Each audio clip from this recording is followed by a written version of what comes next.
এই যে এই জায়গা দিয়ে চা আসবে, চাকা দেখো। হ্যাঁ, এইভাবে খেতে, ঠিক আছে? দুই হাতে ধরে খাও।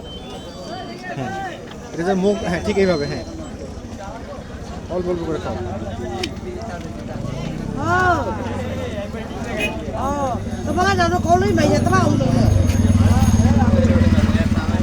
সবসময় চা পছন্দ করে।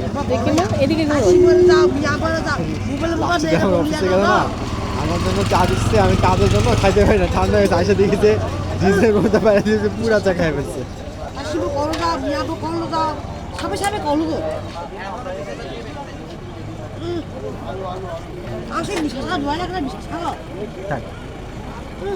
অল্প অল্প করে খেতাম না, হয়েছে তো আর কেন, আমি বাবাকে দেবো। আচ্ছা পুরোটাই খাও। গরম জিলিপি বলে গরম